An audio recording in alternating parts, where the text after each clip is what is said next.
정말 그 학생이 누군지 몰랐던 거예요. 그래서 그 학생도 다른 학생처럼 자신의 답에 대한 점수를 받을 수 있었죠. 주방장의 부재.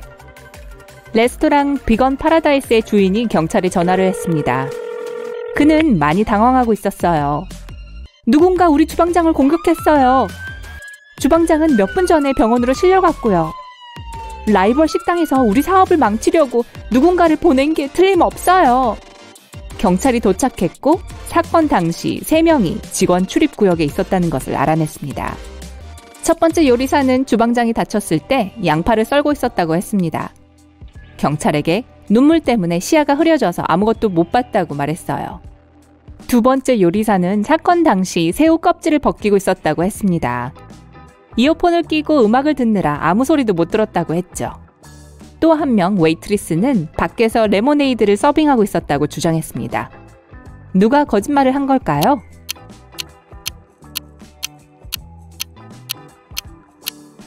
두 번째 요리사가 주방장을 공격했습니다. 아니, 비건 식당에 새우라니요. 말이 돼요? 늑대의 역설. 늑대 3마리가 눈 속을 줄지어 걷고 있었습니다. 그중 한 마리가 말했어요. 내 앞에 가는 늑대는 한 마리도 없어. 다른 한 마리는 이렇게 얘기했죠. 내 앞과 뒤에 가는 늑대가 각각 한 마리씩 있어. 세 번째 늑대가 말했습니다. 내 앞에 가는 늑대는 2마리고 뒤에는 한 마리야. 어떤 경우에 이런 일이 가능할까요?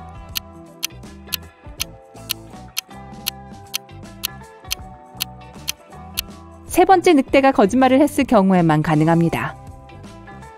강아지 미스테리. 에밀리에게는 하늘만큼 땅만큼 사랑하는 강아지가 한 마리 있습니다. 하지만 그녀의 주위 사람들은 그 귀여운 강아지를 참기 힘들어했죠. 에밀리의 남편은 자신의 아내가 걔랑 너무 많은 시간을 보내는 걸 싫어했어요. 에밀리의 친구 데보라는 에밀리의 집을 방문할 때마다 자신의 코트가 털투성이가 돼서 싫어했습니다. 그리고 가사 도우미는 동물을 좋아하지 않는 사람이었고요. 어느 날 집에 돌아온 에밀리는 자기 강아지가 없어진 것을 알았습니다. 에밀리는 엄청 화가 났어요. 그녀의 남편은 지금 막 퇴근하고 집에 와서 개에 대해서 아는 바가 전혀 없다고 말했습니다. 그녀의 친구는 몹시 언짢은 목소리로 말했죠. 난 어제 저녁에 내 스카프를 여기 놓고 갔었어. 그걸 가지러 온 거라고. 가사 도우미는 자신은 털 알레르기 때문에 강아지 근처에도 가지 못했다고 말했습니다. 강아지가 어디 있는지 아는 사람은 누구일까요?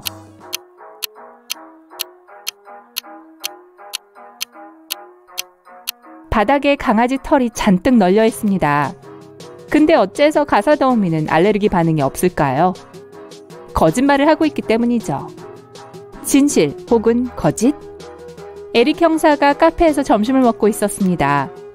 그러다 잠깐 화장실에 가면서 스마트폰은 테이블 위에 두었죠.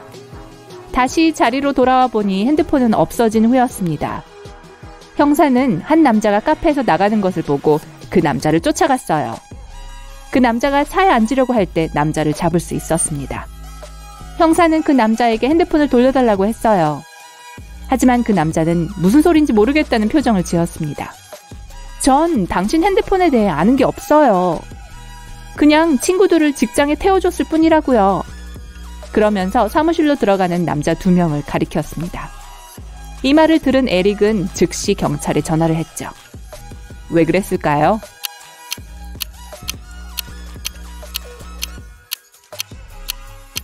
그 남자가 거짓말을 했기 때문입니다. 그 남자의 차는 좌석이 2개뿐인 스포츠 컨버터블이에요. 성인 남성 3명이 탈 수는 없죠. 누가 나갔을까요? 데니는 한밤중 쾅 하는 큰 소리에 잠에서 깼습니다. 아이들 중 한 명이 나간 게 틀림없어. 하지만 통금 시간 이후에 나가면 안 된다는 걸 애들도 알잖아. 데니는 아이들을 확인하러 갔어요. 캐서린, 루스, 내리 3명의 아이들 모두 방에 있었고 평화롭게 잠든 것처럼 보였습니다. 아이들을 보고 누가 집을 몰래 빠져나갔는지 찾아보세요.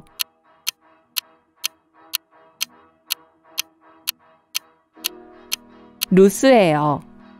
커튼 뒤에 흙 묻은 운동화가 있고 침대 아래에 감자튀김 몇 개가 보이죠? 기차 안의 도둑. 브렌다는 기차를 타고 여행하고 있었습니다. 객차 안은 찌는 듯이 더웠죠. 브렌다는 다이아몬드로 장식된 금팔찌를 풀어서 자기 앞에 있는 테이블에 올려놓았습니다. 몇 분 후 기차는 터널에 들어갔고 칠흑 같은 어둠에 빠졌어요. 터널이 끝났을 때 테이블 위의 팔찌는 사라졌습니다. 이렇게 놀라울 수가. 브렌다는 충격에 빠져 소리쳤어요. 누가 내 팔찌를 훔쳐갔어요. 그 칸에 다른 사람은 3명밖에 없었습니다. 헬렌은 자신은 자고 있었다고 했어요. 레이첼은 핸드폰으로 책을 읽고 있었고요. 그레고리는 기차가 터널에 들어가기도 전에 화장실에 갔습니다. 누가 팔찌를 가져갔을까요?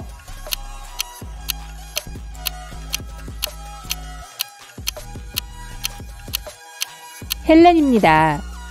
처음에 헬렌의 소매는 접혀 올라가 있었어요. 하지만 지금은 소매가 손목을 덮고 있죠. 팔찌를 숨겨야 했을 테니까요. 물속의 불.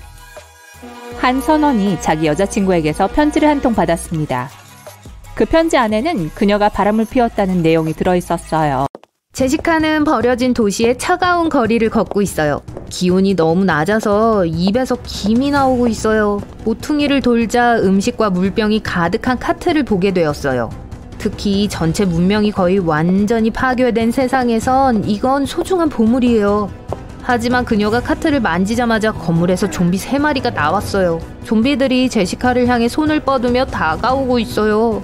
그녀는 카트를 잡고 도망쳐요. 하지만 멈췄어요. 그녀는 그들이 좀비가 아니라 사람이란 걸 깨달았어요.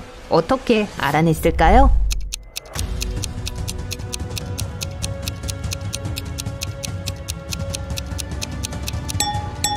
모든 좀비의 입에서 김이 나오고 있어요. 그 뜻은 숨을 쉬고 있단 거죠. 살아있는 사람들이네요.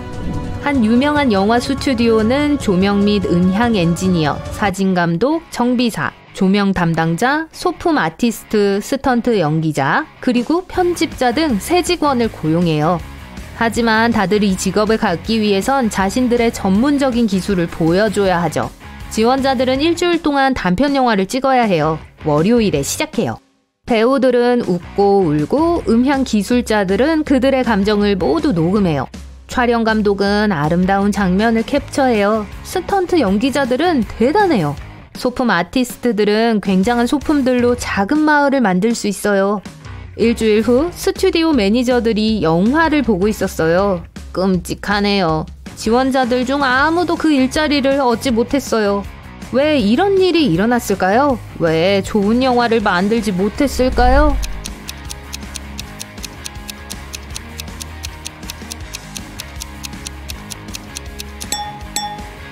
그들 중 감독이 없었어요. 대본을 쓸 시나리오 작가도 없었죠.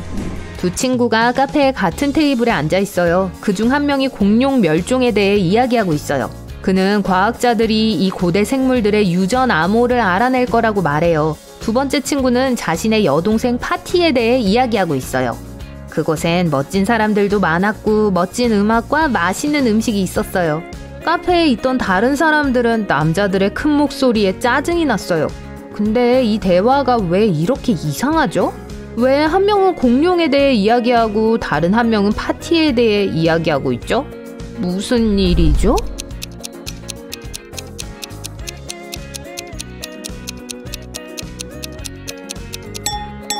두 남자가 서로 이야기하고 있는 게 아니에요. 이어폰을 통해 전화 통화를 하고 있어요. 밤이에요. 3명의 여자가 은행 안에 있는 현금 인출기 앞에 줄 서 있어요. 첫 번째 소녀가 지폐를 받고 있어요. 두 번째 여자는 주변을 둘러보고 있어요. 세 번째 여자는 폰에 타이핑하고 있어요. 누가 도둑이죠?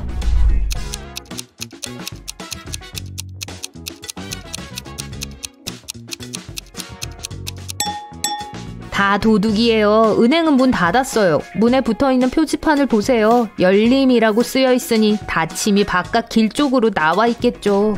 내 케이크 어디 갔어? 주방장이 소리 질렀어요. 조수들과 후배 요리사들이 부엌을 뛰어다니고 있어요. 스테이크가 후라이팬에서 타고 있어요. 주방은 연기로 가득 찼어요. 접시가 바닥에 떨어져 산산조각 났어요. 주방장이 다시 소리 질러요. 내 케이크 어디 갔어? 누가 갖고 갔어?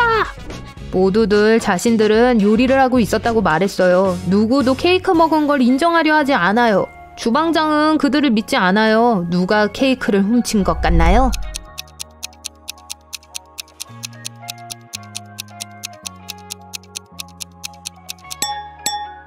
아무도요. 케이크는 오븐 안에 있어요. 보이시죠? 잭은 차가운 감옥에 있어요. 발 아래엔 맨땅만 있어요. 감방 안에는 창문이 하나 있는데 너무 높아서 그곳을 통해 탈출하는 건 불가능해요. 계단도 없고 의자도 없어요. 그냥 산만 있어요. 잭에겐 물도 없고 음식도 없어요. 이틀 안에 거기서 나와야 해요. 하지만 벽이 너무 두껍고 땅속 깊이 있어서 터널은 팔 수 없어요. 잭은 자유를 향한 길을 파헤치기 훨씬 전에 지칠 거예요. 그럼 어떻게 탈출할 수 있죠?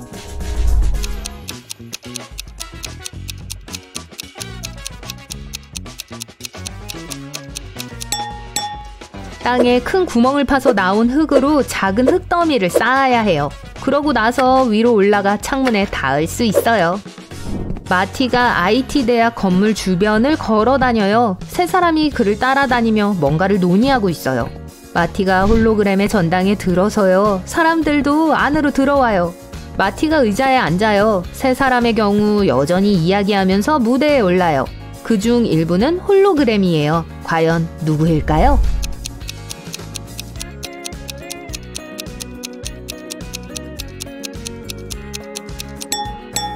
이 남자는 오른쪽 집게 손가락에 번쩍거리는 손톱이 있어요. 이 여자는 왼손이 2개예요.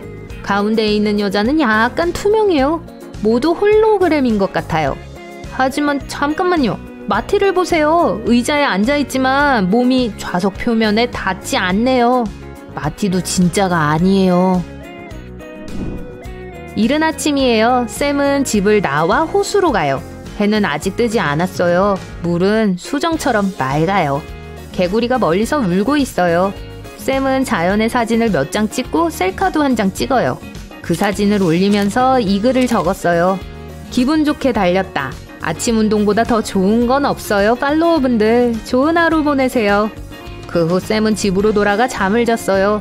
점심때까지 잠을 자고 나서 폰을 들고 수백 개의 댓글을 보게 돼요. 나도 그렇게 뛰었으면. 저기 우리를 왜 그렇게 속이는 거죠? 이거네. 이게 진정한 챔피언의 하루네. 분명 사람들은 샘이 아침 브로콜리가 들어간 스테이크는 탄수화물이 적어서 살아가는데 도움을 주는 근육을 분해하기 시작할 겁니다. 최선의 선택은 쌀과 콩입니다. 몸이 필요로 하는 9가지 필수 아미노산이 모두 풍부하고 생두를 발화시켜 싹을 틔우고 비타민 C를 얻을 수도 있죠. 정말 똑똑한 생각 아닌가요? 1년이 지나서야 겨우 지하실을 빠져나왔군요. 하지만 집 밖으로 나가려면 과학자가 만든 3개의 문 중 하나를 선택해야 합니다. 첫 번째 방은 독이 있는 원추 달팽이가 가득합니다. 두 번째 방에는 배고픈 북극곰 5마리가 있습니다. 세 번째 방에는 소금물 탱크에 수백 마리의 피라냐가 있어요. 어느 것이 가장 안전할까요?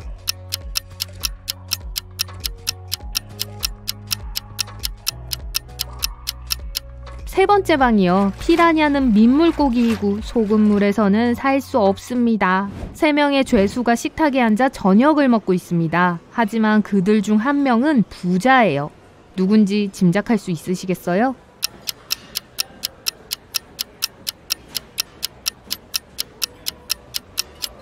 스테이크와 새우를 먹는 남자는 아니에요. 셔츠에 붙어있는 작은 꼬리표를 보면 그가 요리사라는 걸 알 수 있어요.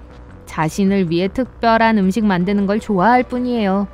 보석을 가지고 있는 남자가 부자라는 것을 알 수는 있지만 감옥에서 보석은 기본적으로 가치가 없습니다. 세 번째 남자입니다. 부자들은 다른 사람들의 표적이 되지 않기 위해 감옥에서 눈에 띄지 않으려고 애를 써요. 그래서 값진 재산이나 지위를 과시하지 않습니다. 연구자 그룹이 여러분의 지식을 테스트하려고 합니다. 이탈리아의 한 섬에 있는 연구실로 여러분을 데려가서 3가지 요리를 제공할 거예요. 하지만 오직 한 가지 음식만이 안전한 음식이에요. 구더기가 들끓는 치즈, 보거 간, 파리 한천 버섯 중에서 어떤 걸 고르시겠어요?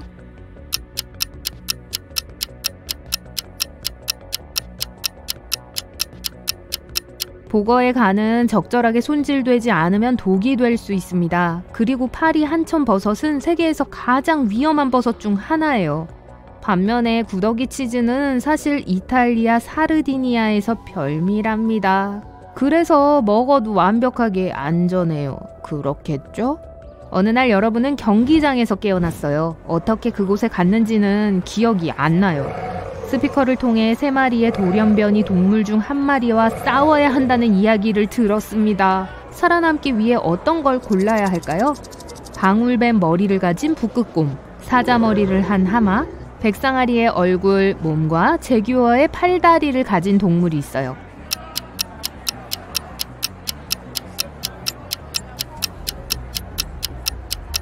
백상아리의 돌연변이죠. 몸에 아가미가 있기 때문에 물 밖에서 숨을 쉴 수 없을 겁니다. 여러분은 우주비행사이고 화성 탐험에 성공했어요. 한 팀원이 운동복 차림으로 기지 입구에서 인사를 합니다. 탑승을 하면 문을 닫고 실내가 가압될 때까지 기다렸다가 우주복을 벗으시면 됩니다. 우주선에 들어올 때 여러분 기지에 있는 누군가가 임포스터라는 메시지를 받습니다. 누구일까요? 햇볕에 타서 얼굴을 가리고 있는 동료 우주비행사? 피부에 반점이 있는 기술자? 아니면 아까 문 앞에서 인사를 하던 사람?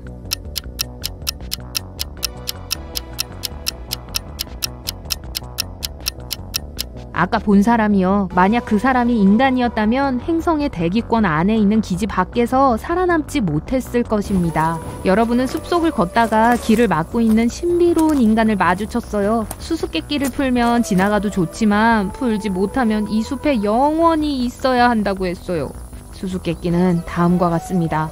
나는 물 없는 바다, 모래 없는 해안, 사람 없는 마을, 땅 없는 산입니다. 저는 무엇일까요?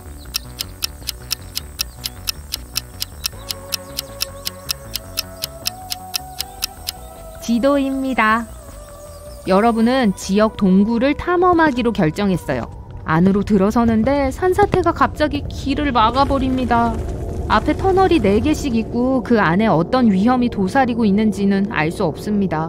안전을 위해 어떤 터널을 선택하시겠어요? 녹은 용암으로 가득 찬 터널, 유독가스로 가득 찬 터널, 박쥐떼가 가득한 터널, 독거미가 있는 터널이 있습니다.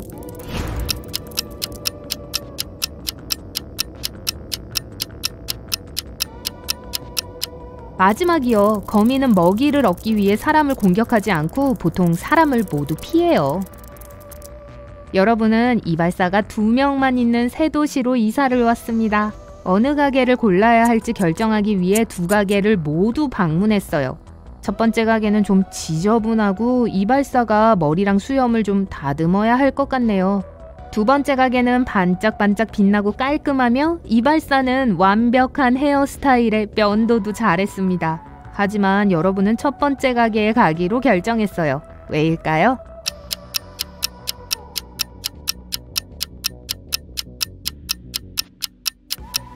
이발사들은 서로의 머리카락을 잘라주고 있었어요. 그래서 다른 이발사의 머리를 잘랐던 사람을 골랐습니다.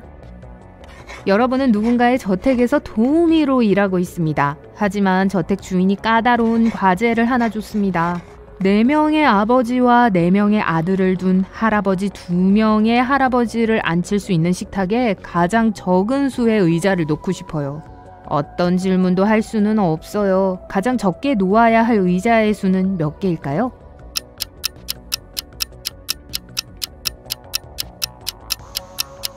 자, 릭은 유명한 셰프가 되고 싶지만 요리학교는 18세 이상의 지원자만 받아요.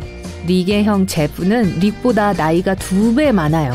릭의 여동생 루스는 제프보다 2배 어려요. 그녀는 이번에 18살이 되었어요. 그러니 셜록, 릭이 올해 꿈의 학교에 지원할 수 있을까요?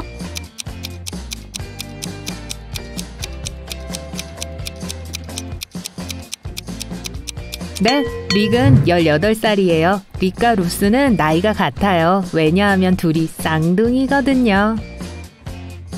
릭은 요리학교를 위한 모든 서류를 준비했어요. 하지만 합격하기 위해서는 아직 약간의 업무 경험과 추천서를 받아야 해요. 그는 3개의 구인 광고를 찾았어요. 딜은 동네 쇼핑몰 4층에 작은 식당을 하고 있어요. 주방 일에 도움이 필요해요. 홀리는 고급 초밥집에서 아르바이트 인턴십을 제공해요. 하지만 여러분은 먼저 2주간의 훈련에 30만 원을 지불해야 해요. 샘은 국수 가게에 조수가 필요해요. 이 제안 중 하나만이 가짜가 아니네요. 어느 것인지 아시겠어요?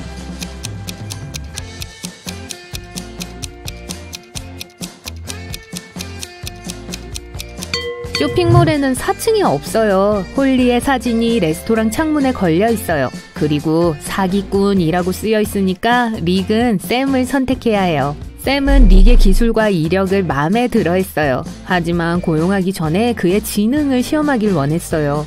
그래서 릭에게 이 재료 목록을 주고 카페의 식료품 보관소에서 가져오라고 부탁했죠. 불행히도 샘은 이 목록을 암호화했어요. 릭이 모든 제품을 찾을 수 있게 도와줄 수 있나요? 여기 첫 번째 재료예요.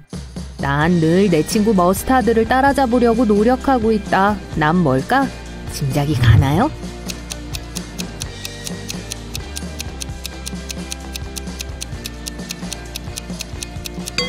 케찹이에요. 다음 문제예요. 나의 가장 친한 친구는 땅콩버터다. 난 뭘까?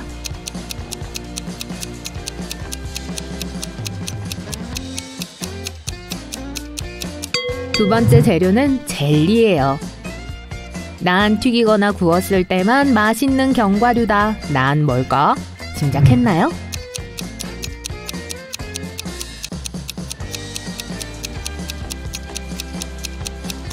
도넛이에요. 나는 새이며 과일이며 동시에 사람이다. 난 뭘까?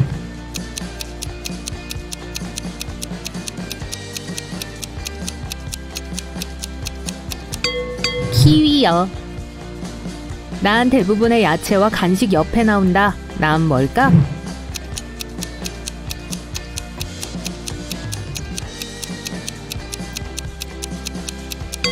소스요. 개인적인 감정은 없어요. 난 물을 담을 수 없는 컵이다. 난 뭘까?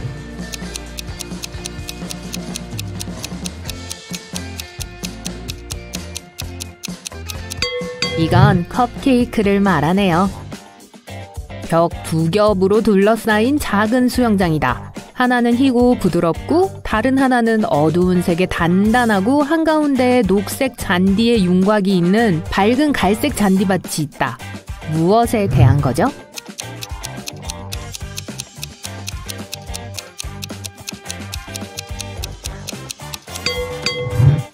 코코넛이요. 난 씹기 힘들고 많이 건조되어 있으며 오래 씹을 수 있다. 난 뭘까?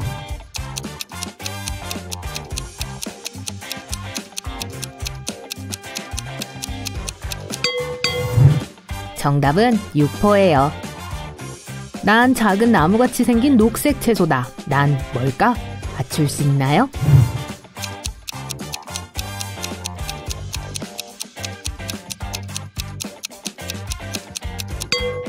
브로콜리예요. 초록색일 때가 있고 갈색일 때가 있다. 하지만 이 두 번 모두 날 인상 쓰게 만든다. 하지만 그 사이에 아주 잠깐뿐이지만 완벽하고 노란색이어서 날 웃게 만든다. 이게 뭘까요?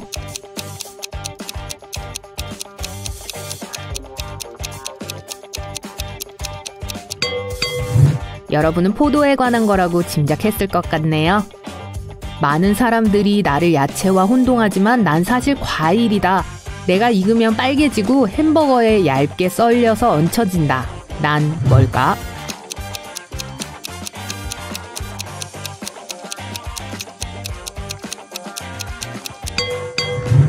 토마토요. 난 들어오거나 나갈 수 없는 종류의 방이다. 난 땅 아래에서 자라난다. 난 독이 될 수도 있고 맛있는 간식이 될 수도 있다. 난 뭘까? 맞출 수 있나요?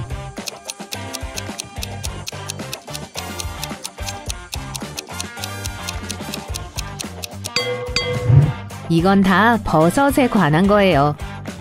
넌 나의 겉을 버리고 속을 요리한다. 그러고 나서 날 밖에서부터 먹고 안은 버린다. 난 뭘까?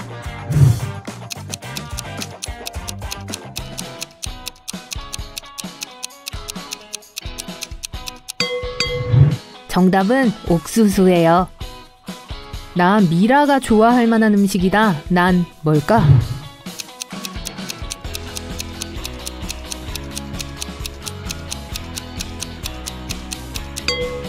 랩이요. 오, 진짜요? 마지막 재료 맞출 시간이에요. 난 빨간 코트를 입고 목에 돌이 있다. 난 뭘까?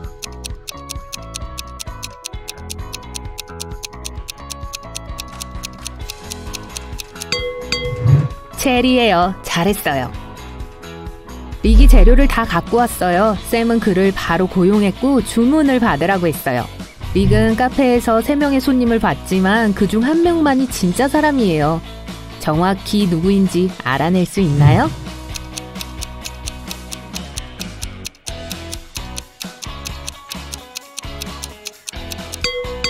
이 여자는 물고기처럼 아가미가 있네요. 이너예요. 그리고 이 남자는 셔츠 대신 바지를 입고 조개 껍데기로 돈을 내려고 하네요. 지구인이 아닌 게 분명해요. 누군가가 샘의 카페에서 팁 상자를 훔쳤어요. 경찰이 거의 바로 도착했어요. 릭은 강도의 뒷모습밖에 못 봤다고 했어요. 그 사람이 여자인 걸 알아요. 다음날 또 다른 강도 사건이 일어나요. 하지만 이번에는 경비원이 출구를 막을 수 있었어요. 경찰이 금방 도착했어요. 그들은 카페에서 4명의 여자들을 보았어요. 누가 도둑이었는지 알 수 있나요?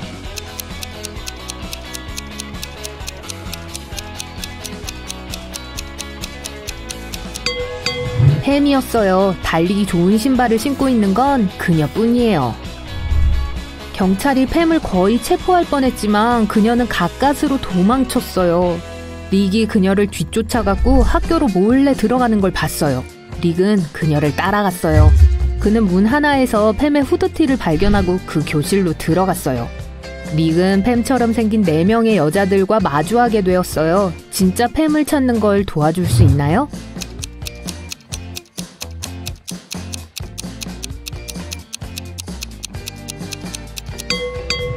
저기 있네요. 그녀의 책상에는 책도 펜도 없네요. 2달 후 샘은 릭에게 좋은 추천서를 써주었어요. 릭은 요리 학교에 지원했어요. 그리고 이제 몇 가지 시험을 쳐야 해요. 릭의 현재 과제는 맛있는 수프를 요리하는 거예요. 3명의 예쁜 숙녀들이 릭과 함께 시험을 치르고 있어요. 그는 이 사람들을 똑같이 좋아했지만 그중 1명만이 믿을만해요. 누구인지 알 수 있으시겠어요?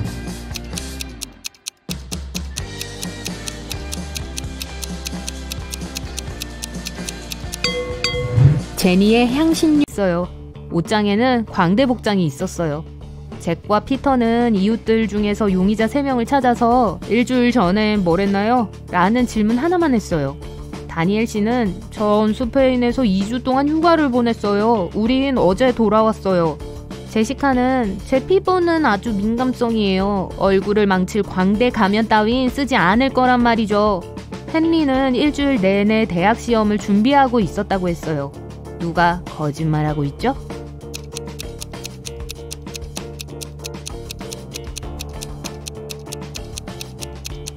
제시카요. 잭과 피터는 광대에 대해 아무 말도 안 했어요. 그런데도 그녀는 변명을 하기 시작했죠. 둘은 유명한 교수와의 인터뷰를 찍기 위해 지역 병원에 도착했어요. 톰슨 박사예요. 하지만 먼저 그들은 4명의 사람들을 도와야 했어요. 카일은 전 청각 과민증이 있어요. 전 하루에 손을 100번 씻어요. 켈리는 전 고소공포증이 있어요. 전 자전거도 못 타요. 라고 설명했죠. 프레드는 전 물이 정말 무서워요. 저는 수도꼭지도 못 쳐다봐요. 라고 불평했죠. 그리고 제니는 폐소공포증이 있다고 주장했어요. 그녀는 엘리베이터에서 늘 기절했어요.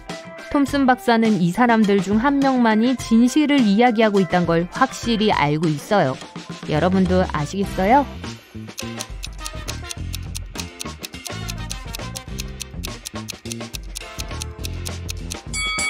프레드는 물을 무서워할 리가 없어요. 집에 물고기가 있는 수족관이 있거든요. 제니는 작은 벤에서 사니까 폐소공포증이 있을 리가 없어요.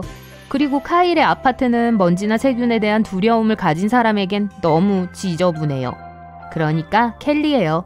그녀는 바닥에서 자는데 이건 높이에 대한 비정상적인 공포증을 가진 사람에겐 정상적이에요. 다음 장소는 으스스한 동굴이에요. 잭과 피터는 숲 한가운데에 있는 고대 유적지를 보러 갔어요. 많은 사람들이 그곳에서 실종됐어요. 이들은 동굴에서 나는 이상한 비명소리를 듣고 소리를 향해 달려가다가 길을 잃었어요.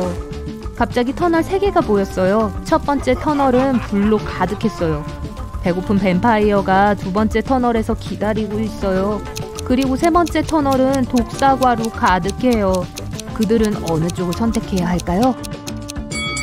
세 번째 터널이 안전해요. 사과를 안 먹으면 되잖아요. 동굴에서의 역대급 모험 후에 잭과 피터는 식료품을 사러 슈퍼마켓으로 갔어요. 아마 사과 때문에 배고파졌나 봐요. 이곳에 유령이 보이나요?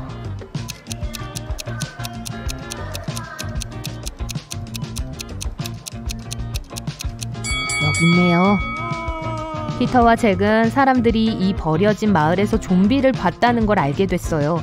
그래서 그들은 그곳에 들러 직접 확인해 보기로 했죠. 마을은 텅 비어 보였어요. 둘은 아주 실망했어요. 하지만 갑자기 배고픈 좀비떼가 난데없이 튀어나와 그들을 쫓기 시작했어요. 남자들은 병원으로 달려가 문을 잠갔어요. 좀비가 문을 부수기 시작했어요. 다행히 구조대가 탄 헬리콥터가 빠르게 도착했어요. 옥상에 착륙하려 하고 있어요. 잭과 피터는 가능한 한 빨리 그곳에 가야 해요. 지름길을 찾는 걸 도와주세요.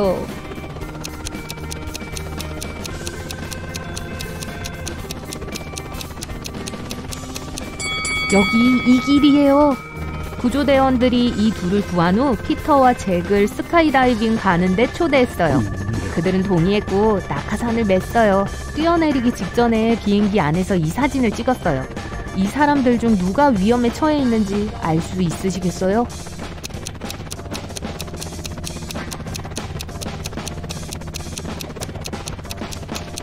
저기 있는 남자요. 낙하산 대신 일반 배낭을 메고 있어요. 이들은 유명한 신비의 호수의 해안에 들렀어요. 낚시를 하러 갔죠. 갑자기 한 인어가 물에서 튀어나와 잭을 호수로 끌고 갔어요. 피터는 친구를 구하기 위해 물에 뛰어들었어요. 마침내 그는 호수 한가운데에 있는 바위에서 해초에 쌓인 잭을 발견했어요. 3마리의 인어가 잭 주위에 모여 노래를 부르고 있었어요. 인어들이 피터를 발견했을 때 그들은 우리 중 누가 물감을 분류하는 데 도움이 필요했어요. 셸리의 고양이가 물감을 모두 섞었거든요. 이 물감 중 다른 색을 찾으실 수 있겠어요?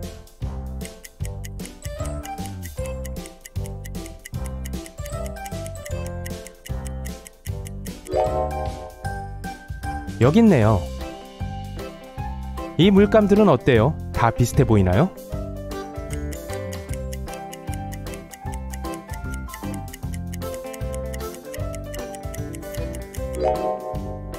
(2번과) (6번이) 달라요. 여기서도 다른 색을 찾게 도와주실래요?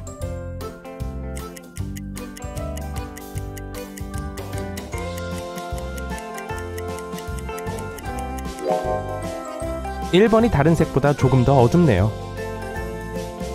(2번) 상자는 어때요?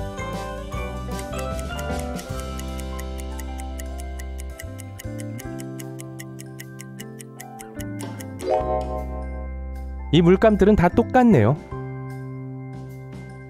이 상자를 한번 보세요. 여기 속하지 않는 물감이 있을까요?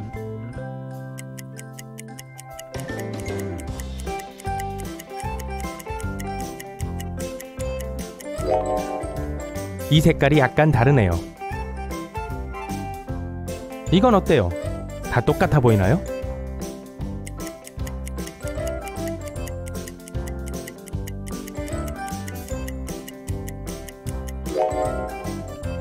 아니요, 1번과 2번이 달라요. 그리고 이 상자에서도 여기 속하지 않는 게 있을까요?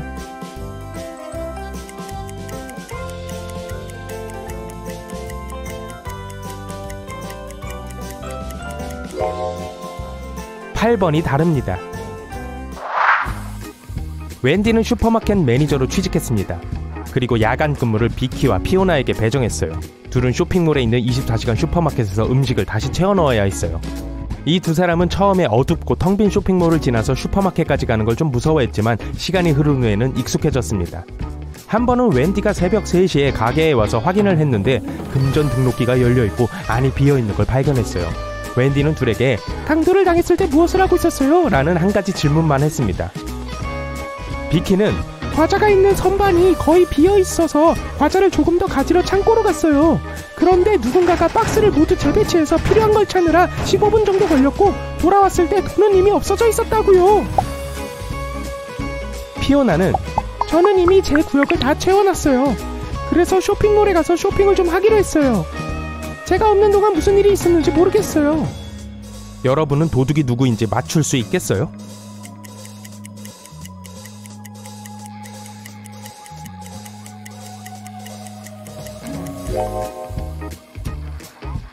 피오나요.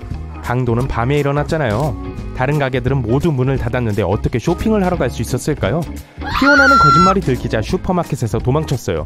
웬디는 직접 조사를 하기로 결심했습니다. 알고 보니 피오나에겐 친구가 4명 있었습니다. 웬디는 피오나가 그들의 집들 중 하나에 숨어 있을 거라 확신했습니다. 웬디는 경찰서에서 일하는 게 아니기 때문에 수색영장을 발급받거나 집에 그냥 갈 수는 없었어요. 하지만 친구들의 인스타그램 계정을 살펴볼 수 있었죠. 친구들의 새로운 게시물을 살펴보도록 하겠습니다. 누가 피오나를 숨겨줬을까요?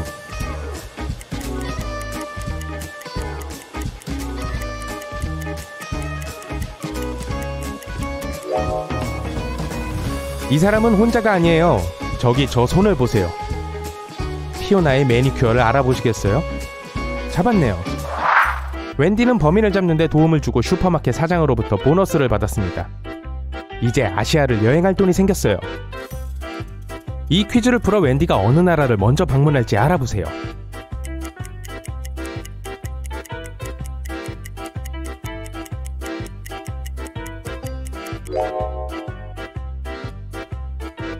중국이에요.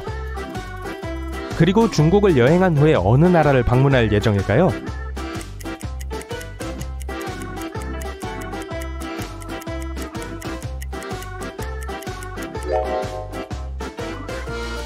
일본이요. 웬디는 공항에 도착했어요. 그때 갑자기 공항 경비원들이 문을 잠그고 이렇게 말했어요. 모든 승객 여러분 주목하세요. 위험한 범죄자가 탈출해 건물 안에 숨어 있습니다. 제발 침착하시고 조심하세요. 이 사람을 찾는 즉시 공항 운영을 재개하겠습니다. 웬디는 화장실을 가기로 했고 화장실에 들어가자마자 공항 보안 요원에게 전화를 했습니다. 왜일까요?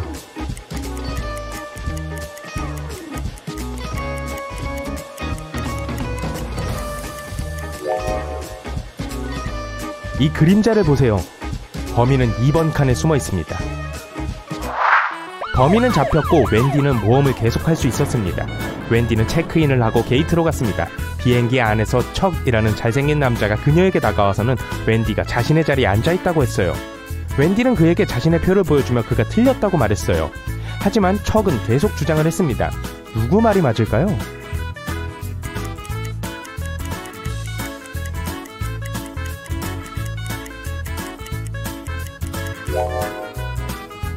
웬디요. 웬디의 좌석 번호는 161입니다. 그리고 척의 탑승권에는 191이라고 적혀 있어요. 그저 숫자를 거꾸로 본 것뿐이에요. 화장을 고치고 있었다고 말했어요. 그녀는 바빠서 불이 나간 줄도 몰랐다고 해요. 누가 거짓말을 하고 있나요? 델? 아님 실비아?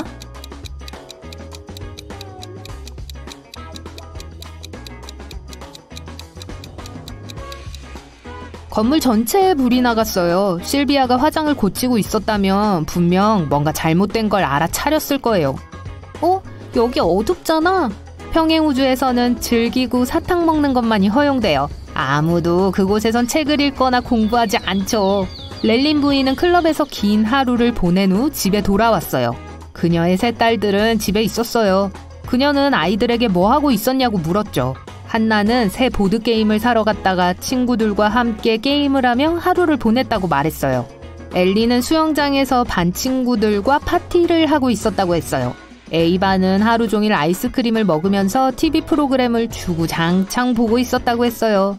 렐린 부인은 자신의 딸 중 한 명이 거짓말하고 있다는 걸 알 수 있었어요. 누구였을까요?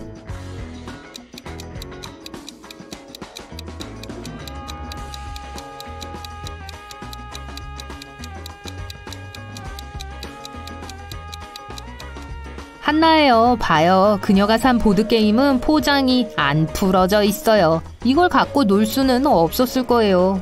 4명의 친구들이 주말 동안 뉴욕시로 운전해 가고 있었어요. 차 안에 음악이 켜져 있었고 다들 기분이 좋았는데 운전자가 정신이 팔려 교통사고가 났어요. 경찰이 도착해 조사를 시작했어요. 그는 누가 운전했는지 물었지만 아무도 책임지려 하지 않았어요. 그러다가 경찰은 그 차를 검사했죠. 누가 운전하고 있었는지 아시겠어요?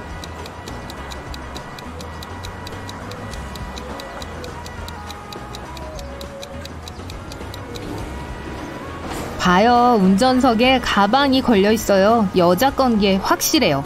일행 중에 여자는 한 명뿐이니 그녀가 운전자일 거예요.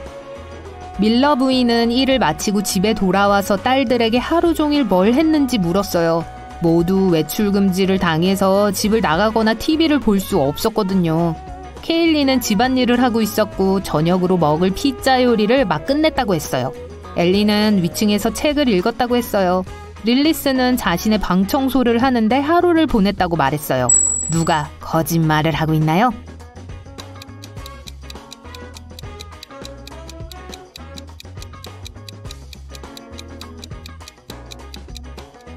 케일리예요. 이 피자를 자기가 직접 만들었다고 했는데 왜 쓰레기통에 피자 박스가 있죠?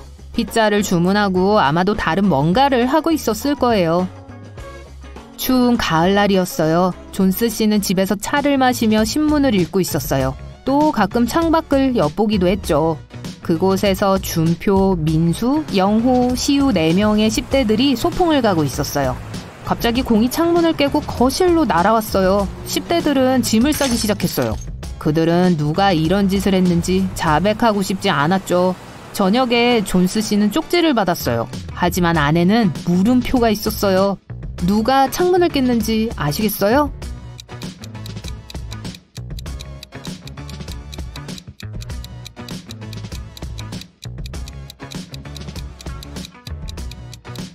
물음표가 힌트예요.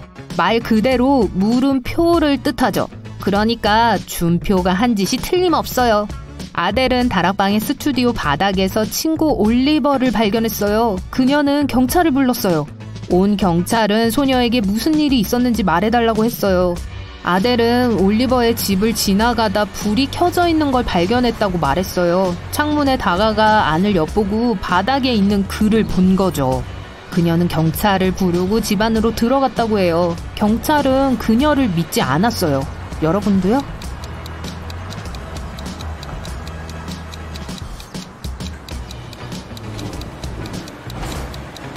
맞아요. 이상하게 들리죠. 남자는 다락방에 있었어요. 아델은 창문으로 그를 볼 수 없었을 거예요. 키가 6m가 아니고서는 말이죠. 수요일에 고등학생인 레일라가 실종되었어요. 3명의 용의자가 있어요. 관리자 아담스 부인, 학교 요리사인 스미스 부인, 청소 부인 존스 씨죠. 아담스 부인은 일이 너무 많아서 사무실에서 하루 종일 일했고 자리를 비운 적이 없다고 했어요. 스미스 부인은 근무가 끝난 후 주말 전에 청소하기 위해 부엌에만 있었다고 했어요. 존스 씨는 수업 끝나고 쇼핑하러 갔다고 했어요. 몇 시간이 지나고서야 돌아왔다고 했죠. 누가 유죄인가요?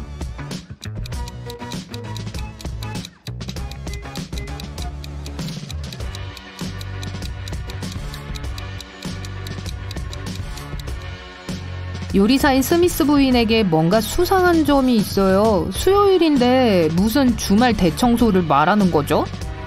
앨런은 마드리드에서 암스테르담으로 여행하고 있어요. 하지만 기차가 역에 도착했을 때 그는 거기에 없었어요. 그의 친구가 앨런의 실종 신고를 했어요. 경찰은 마드리드에서 불과 몇백 킬로미터 떨어진 곳에서 그의 한 나라의 왕이 모든 친구들을 초대해 잔치를 열고 있었어요. 손님들이 그레이트 홀에 모였어요. 하지만 축하연이 시작되기 전에 한 신하가 왕에게 모든 술에 독이 들어있다고 알렸어요. 왕은 아무 말도 하지 않고 모두에게 새 천년을 위한 건배를 제의했어요. 모든 손님들이 일어나 잔을 들었어요.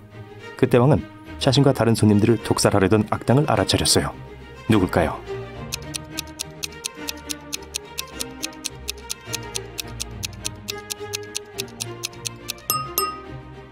저기 있는 남자는 빈잔을 들고 있어요. 술에 독이 든 걸 알고 있어서 자신의 잔에 아무것도 붓지 않았죠. 어느 추운 겨울밤 누군가가 유명한 가수의 집에서 보석을 훔쳤어요. 도둑은 경찰차가 지나가고 있어서 멀리 도망가지 못했어요. 도둑은 보석이 든 가방을 눈 속에 숨기고 군중 속으로 사라졌어요. 앤더슨 형사는 2명의 용의자를 잡는 데 성공했어요. 이들을 보고 누가 가수의 집을 털었는지 맞춰보세요.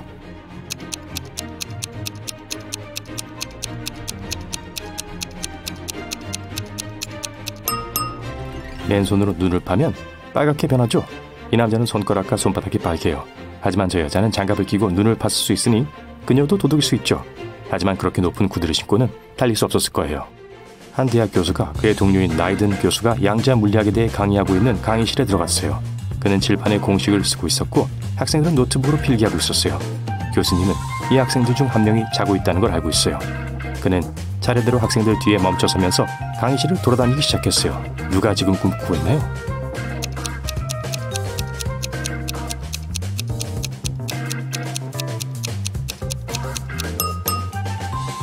거의 모든 학생들이 노트북에 공식을 적고 있어요. 저 사람만 빼고요. 화면이 꺼져 있네. 그건 그가 잠들었기 때문이죠. 앤더슨 형사가 턱시도 차림에 강도를 쫓고 있어요. 갑자기 범인이 거대한 복도로 뛰어가요. 그곳에 있는 모든 사람들이 정장을 입었어요. 앤더슨 형사가 그들 중에서 용의자를 찾을 수 있게 도와주세요.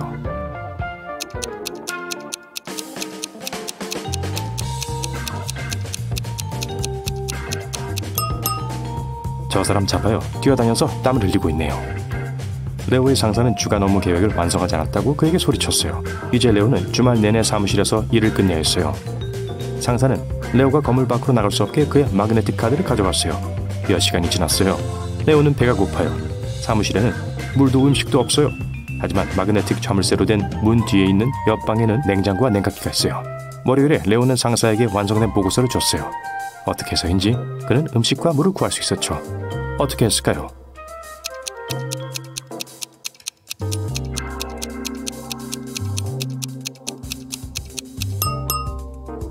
레오는 냉장고에 가서 음식을 좀 갖고 왔어요. 마그네틱 자물쇠가 있는 문이 잠겼다고 한 사람은 없어요. 마이크는 경주용 자동차 뒷좌석에서 일어났어요. 엔진이 굉음을 내고 있고 마이크의 얼굴에 바람이 불고 있어요. 운전대를 잡은 사람은 없고 절벽이 바로 앞에 있어요. 마이크의 손은 묶여있죠. 그는 주저하지 않고 차에서 뛰어내려 아스팔트 위에 착지해요. 놀랍게도 긁힌 자국도 하나 없었어요. 어떻게 이게 가능하죠?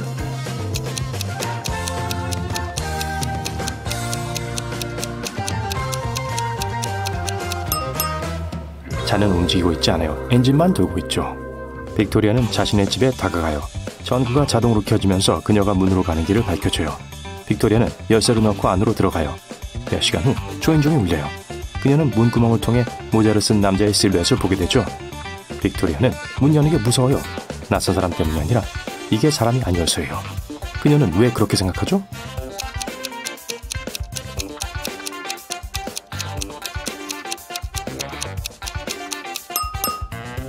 조도 센서가 작동하지 않았으니 밖에 물리적인 사람이 없어요.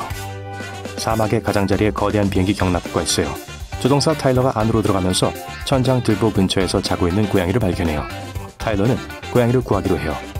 그곳으로 갈 수 있는 계단이나 다른 건 없어요. 타일러가 보이는 건 바닥에 있는 큰 물웅덩이 뿐이에요. 고양이는 어떻게 그곳에 갔죠?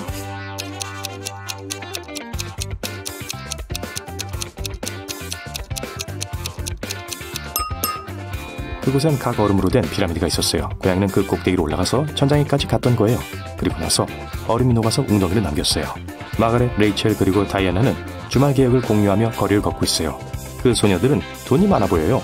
하지만 그들 중 오직 한 명만이 많은 돈을 갖고 있죠. 누굴까요?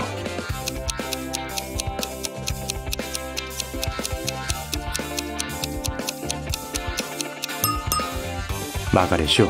그녀의 가방에서 페라리 열쇠를 볼 수 있어요. 집을 나서던 중 샌디는 가방에서 선글라스를 꺼내려다 실수로 부러뜨렸어요. 이제 새 걸 사야 해요. 샌디는 택시를 불고 패션 부티크들이 있는 거리에 도착해요. 이 도시에서 가장 좋은 안경이라고 첫 번째 건물 간판이 주장하고 있네요. 세계 최고의 안경이라고 두 번째 부티크에 쓰여있네요.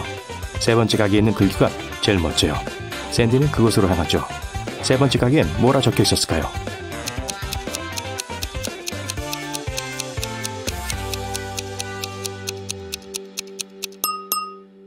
이 거리에서 가장 좋은 안경.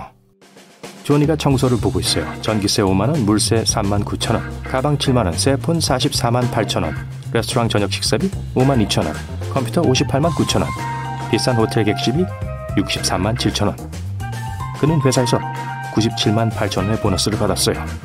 하지만 엄마를 위해 새 냉장고도 사야 하는데 가격이 79만 8천 원이에요. 조는 곧 나서야 하는데 돈이 얼마나 필요할지 알고 싶어해요.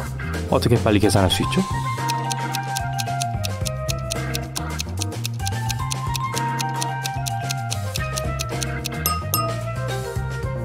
폰에 있는 계산기 앱을 써야 해요.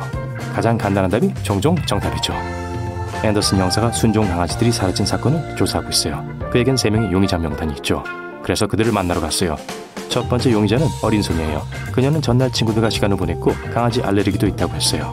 두 번째 용의자는 나이든 노인이에요. 그는 지난 며칠 동안 집 밖에 나가지 않았다고 해요. 세 번째는 유명한 비디오 블로거예요. 그녀는 하루 종일 유튜브 영상을 만들었다고 했어요. 누가 거짓말하고 있나요?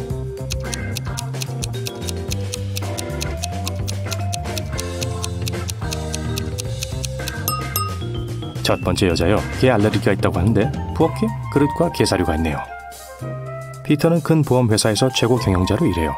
오늘 그의 상사가 그에게 직원 3명을 해고하라고 했어요. 피터는 그런 식으로 그냥 사람을 자르고 싶지 않아서 테스트를 생각해냈죠. 그는 해고 후보 3인방을 불러 모아 그들에게 왜 자신이 회사에 있어야 하는지 쓰라고 했어요. 첫 번째 직원은 회사가 1억 원을 버는데 자신이 도왔다고 했어요. 두 번째 남자는 자기가 10명의 신규 고객을 확보해 회사 이익을 2억 원을 증가시켰다고 보고했죠. 불법적인 계획을 이용해 세 번째 직원은 지난 분기에 3억 원을 벌었어요. 피터는 누굴 해고하고 또 누굴 남게 해야 할까요?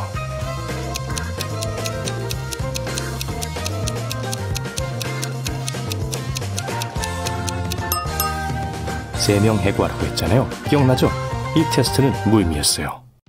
마침내 기차가 역을 떠납니다. 차장이 표를 검사하기 시작해요. 2명의 승객인 미키와 아냐는 그에게 같은 좌석에 표 2장을 건네줍니다.